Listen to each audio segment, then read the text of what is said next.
तो चलिए आज एक ऐसी भव्य ब्रह्मांडीय कथा के विश्लेषण में सीधे गोता लगाते हैं जो सृष्टि के सबसे बड़े और गहरे सवालों के जवाब देने की कोशिश करती है। इस चर्चा में शिव और शक्ति की अनंत गाथा और उनसे जुड़े रहस्यों को हम गहराई से समझने का प्रयास करेंगे। जब न आकाश था न पृथ्वी, जरा सोचिए, दिन रात, जीवन या मृत्यु के अस्तित्व में आने से बहुत पहले का समय।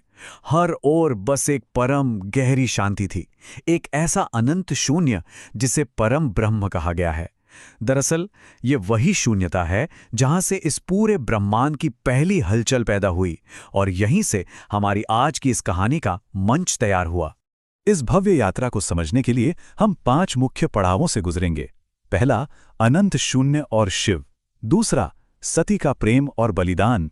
तीसरा, पार्वती की घोर तपस्या। चौथा, दिव्य परिवार। और पांचवां, नीलकंठ और परम सत्य। तो चलिए इस अद्भुत सफर की शुरुआत करते हैं। शुरुआत करते हैं हमारे पहले खंड से, अनंत शून्य और शिव।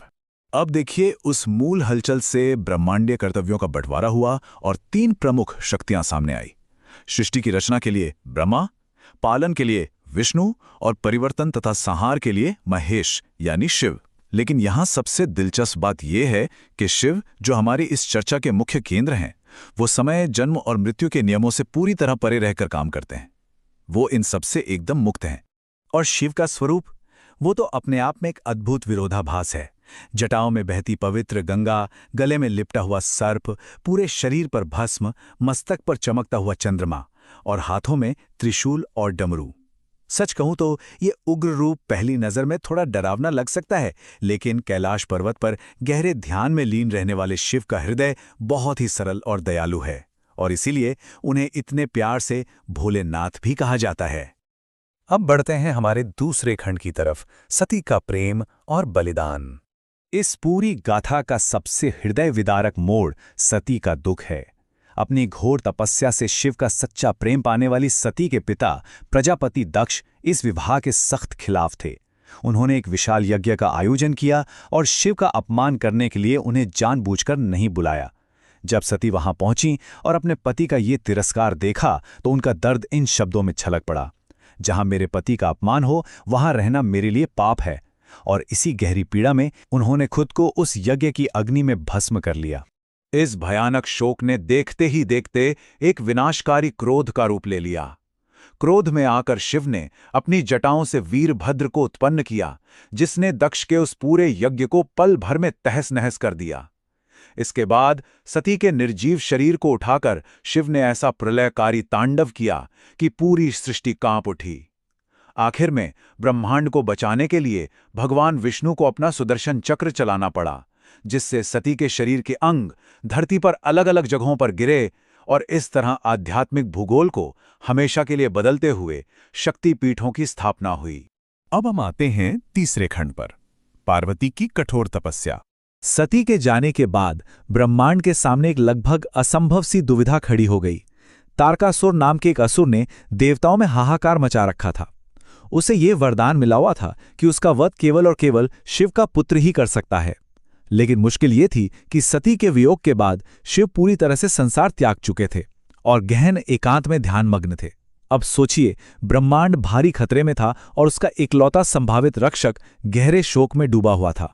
ऐसे समय में हिमालय की पुत्री पार्वती, जो वास्तव में सती का ही पुनर्जन्म थी, उन्होंने शिव को वापस पाने का दृढ़ निश्चय किया और उनके समर्पण का स्तर सचमुच हैरान कर देने वाला था। उन्होंने शुरुआत की केवल जंगली फल खाने से, फिर वो सिर्फ पेड़ों से गिरे हुए सूखे पत्तों पर जीवित रहने लगीं और अंत में भोजन और जल का पूरी तरह से त्याग कर दिया। उनकी इस घोर तपस्या को देखकर तो देवता भी दंग रह गए। इसी बीच देवताओं ने शिव का ध्यान तोड़ने के लिए कामदेव को भेजा। कामदेव ने प्रेम का बाण चलाया, लेकिन शिव ने पलक झपकते ही अपनी तीसरी आंख खोली और उस वासना को वहीं भस्म कर दिया। ये घटना बिल्कुल साफ कर देती है कि आप किसी भी ब्रह्मांडीय चाल या शक्ति से दिव्य प्रेम को मजबूर नहीं कर सकते। अंततः वो पार्वती की शुद्ध और निस्वार्थ भक्ति ही थी जिसने शिव का हृदय जीत लिया। जिसके बाद एक अत्यंत भव्य विवाह हुआ, जिसकी अनोखी बारात में देवताओं के साथ साथ भूत प्रेत भी शामिल हुए थे। आगे बढ़ते हैं खंड 4 की ओर, दिव्य परिवार।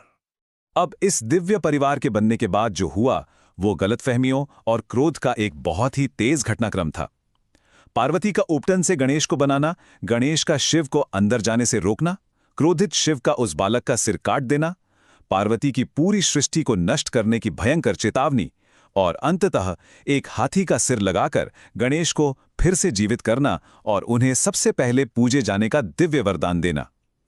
ये कुछ ही घंटों का इतना तीव्र और नाटकीय घटनाक्रम था जिसने गणेश को प्रथम पूज्य देवता बना दिया। अपनी बेजोड़ बुद्धिमत्ता से गणेश ने यह साबित कर दिया कि माता पिता ही उनका पूरा संसार है। वहीं दूसरी तरफ शिव और पार्वती के दूसरे पुत्र कार्तिकेय ने अंततः उस ब्रह्मांडीय भविष्यवाणी को सच कर दिखाया।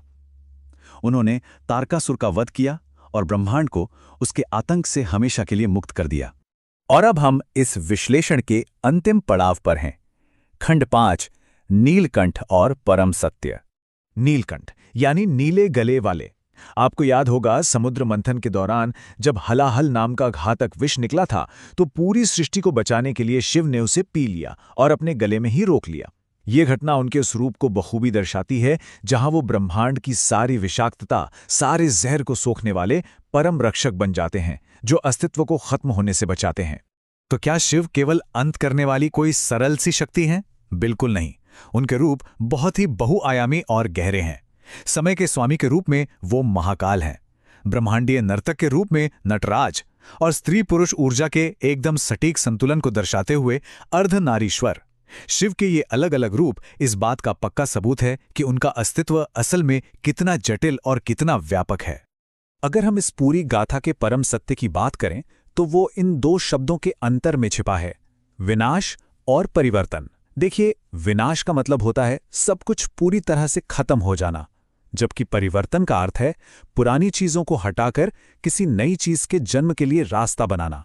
शिव केवल संहारक नहीं है, वो परिवर्तन के देवता हैं। जो भी समाप्त होता है वो महज एक नए रूप में फिर से जन्म लेने के लिए ही होता है। और इसी के साथ ये पूरी गाथा हमारे जीवन चक्र के बारे में एक बहुत ही गहरा विचार छोड़ जाती है। जरा सोचिए, अगर शिव परिवर्तन के देवता हैं तो हमारे संसार की वो कौन सी पुरानी और अप्रचलित चीजें हैं जिन्हें हटाकर वो इस वक्त एक नए सृजन के लिए रास्ता तैयार कर रहे हैं? इस विचारोत्तेजक सवाल के साथ आज की इस चर्चा को हम यहीं विराम देते हैं।